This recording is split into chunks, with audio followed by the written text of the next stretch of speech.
नमस्कार, मैं हूं जेसी सैली और मेरे चैनल जेसी रॉक स्टार में आपका स्वागत है। साथियों, इस वीडियो के अंतर्गत हम अटल आयुष्मान उत्तराखंड योजना की विस्तृत रूप में चर्चा करेंगे।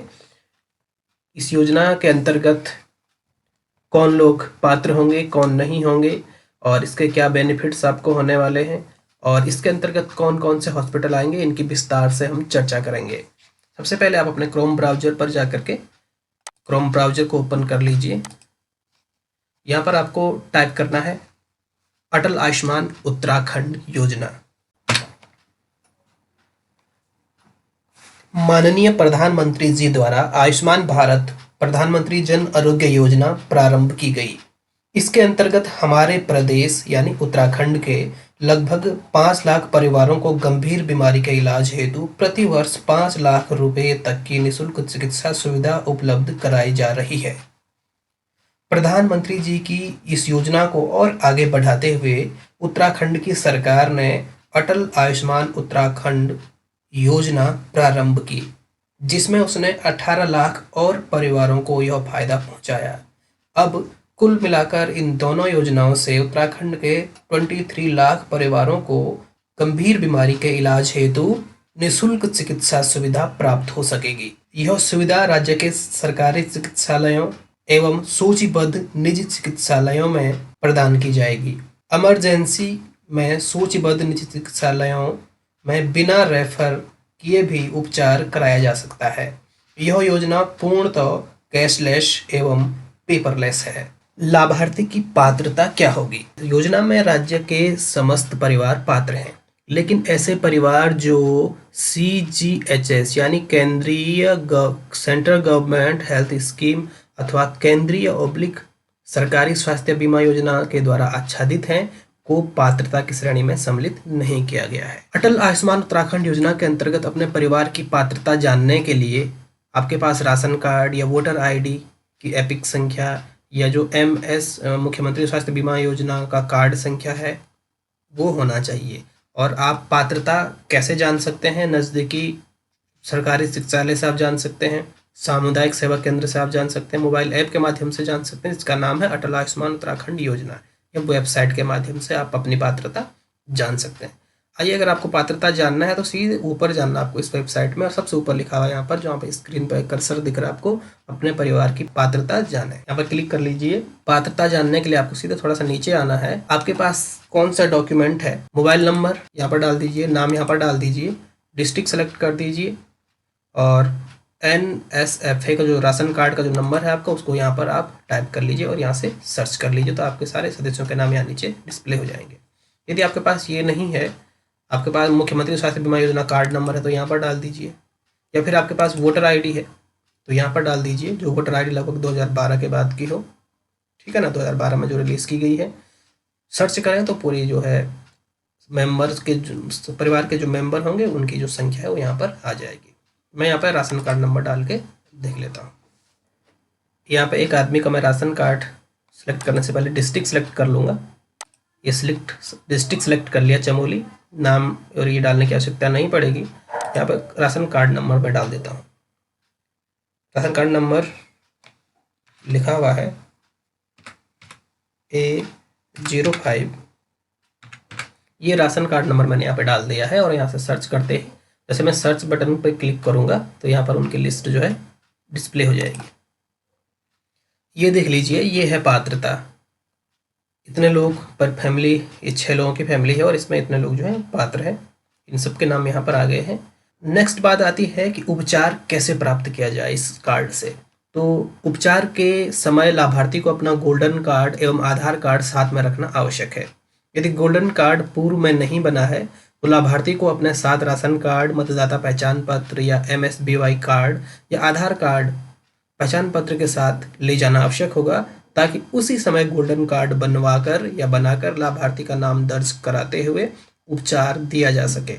उपचार के दौरान मरीज की सहायता के लिए प्रत्येक चिकित्सालय में आरोग्य मित्र तैनात रहेंगे, जिनके द्वारा मरीज को भर्ती कराने के समय आवश्यक सहयोग मिलेगा। तो जो आरोग्य मित्र है जो मैं चर्चा कर रहा हूँ, प्रत्येक हॉस्पिटल में जो कि इस योजना से आच्छादित है, सरकार ने वहाँ पर एक नए पद को सृजित किया है। उस पद का नाम है आरोग्य मित्र। और आरोग्य मित्र वो व्यक्ति है उस हॉस्पिटल में कि वो इस योजना का लाभ देने के लिए आपको पूरी हेल्प आपकी करेगा। आइए अब जानते हैं अटल आयुष्मान उत्तराखंड योजना के अंतर्गत कौन कौन से हॉस्पिटल इसमें इम्पैनल्ड हैं, यानी कौन कौन से हॉस्पिटल इस योजना के अंतर्गत आपको ट्रीटमेंट देंगे। साथियों, बहुत सारे लिस्ट आपके पास आ रही होंगी पीडीएफ के रूप में, लेकिन हो सकता है कि वो लिस्ट आपके समय पर काम ना आए, क्योंकि समय समय पर जो हॉस्पिटल्स होते हैं वो इस योजना से कभी बाहर हो जाते हैं और कभी नए हॉस्पिटल इसमें शामिल हो जाते हैं। तो आपको उसी समय, जिस समय आप ट्रीटमेंट करवा रहे हैं, उस समय उस हॉस्पिटल की संबद्धता देखनी कैसे है कि वो इस योजना में शामिल है या नहीं है। तो इस साइट पर जा करके आपको यहाँ पर आना है इम्पैनल्ड में, यानी इम्पैनलमेंट में, और यहाँ पर इम्पैनल्ड हॉस्पिटल्स लिस्ट पर क्लिक करना है। ये क्लिक जैसे ही आप करेंगे तो यहाँ पर आपको दिखाई जाएगी इम्पैनल्ड हॉस्पिटल की लिस्ट। अल्मोड़ा जिले की ये दिखा रहा है आपको, तो ये ऐसी लिस्ट आपको दिखेगी। यहाँ पर प्रत्येक जिले वाइज इम्पैनल्ड लिस्ट दिखाई गई है। तो यहाँ पहला जिला है अल्मोड़ा, बागेश्वर, चमोली, बहुत सारे जिले यहाँ पर दिए गए हैं। तो आइए सबसे पहले यहाँ पे चमोली का ये प्लस का जो मार्क्स है यहाँ पर क्लिक कर लीजिए। तो सारे जो इम्पैनल्ड हॉस्पिटल हैं सारे यहाँ पर जो है आपको शो होने लग जाएंगे। ठीक है ना।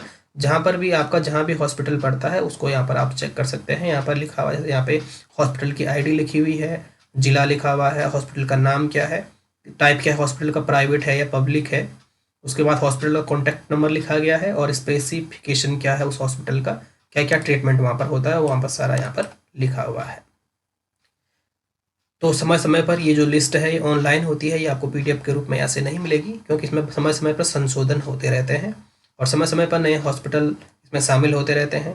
और समय समय पर जो है जो हॉस्पिटल्स इस योजना का जो उल्लंघन करते हैं, नियमों का जो एग्रीमेंट होता है हॉस्पिटल और स्टेट अथॉरिटी के बीच, अगर वो नियम को बाधित करते हैं या उस नियम को फॉलो नहीं करते हैं तो स्टेट अथॉरिटी उन हॉस्पिटल को डी इम्पैनल्ड भी कर लेती है। तो उस स्थिति में हो सकता है कि किसी कागज़ पर वो हॉस्पिटल का नाम हो और जिस समय आप ट्रीटमेंट करने जा रहे हैं उस समय वो लिस्ट में नाम उसका ना हो। इस प्रकार से डी इम्पैनल्ड हुए हॉस्पिटल की लिस्ट भी आप यहाँ पर से देख सकते हैं। देख लीजिए यहाँ पर डी इम्पैनलमेंट हॉस्पिटल, यहाँ पर क्लिक करके जो हॉस्पिटल डी इम्पैनल्ड हुए हैं उनकी लिस्ट प्रत्येक जिले से आपको यहाँ पर मिल जाएगी। ठीक है ना। डी इम्पैनल्ड हॉस्पिटल की लिस्ट आपको यहाँ से मिल जाएगी।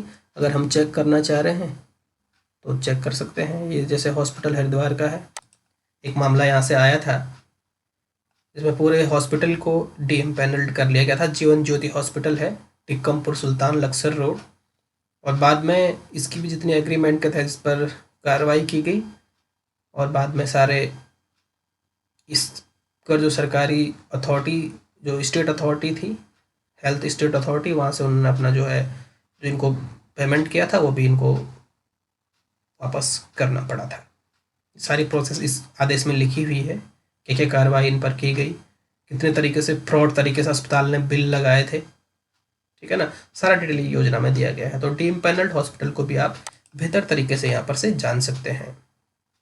साथियों, अब जानते हैं कि जो हॉस्पिटल में जो आरोग्य मित्र हैं वो आपकी सहायता के लिए उनको वहाँ पर नियुक्त किया गया है। जब भी आपको इस योजना से संबंधित कोई, आपको वहाँ पर इस योजना से संबंधित कोई हेल्प चाहिए तो आप उनसे संपर्क कर सकते हैं। लेकिन बात यह है कि आप उनसे संपर्क करेंगे कैसे, या तो उनकी स्पेशल ड्रेस होती है और हो सकता है कि अगर वो आपको न मिल रहे हो तो उनका फ़ोन नंबर आपको कहाँ से मिलेगा। तो आइए यहाँ से उसको भी जान लेता है। इम्पैनल्ड में आपको इम्पैनलमेंट में जाना है, यहाँ से सीधे नीचे आना, आपको यहाँ पर आरोग्य मित्र लिखा हुआ है, इस पर आपको क्लिक कर लेना है।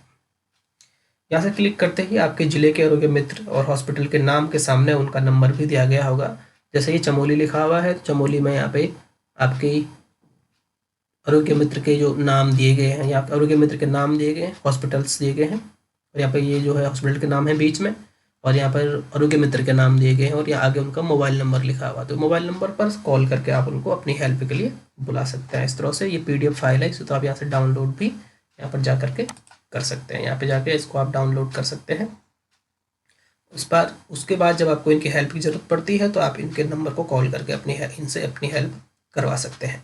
साथियों, अगर आपको इसके अलावा भी कहीं पर कोई दिक्कत आती है तो आप कमेंट करके लिख सकते हैं। जो जानकारी आपको चाहिए वो आप लिख सकते हैं।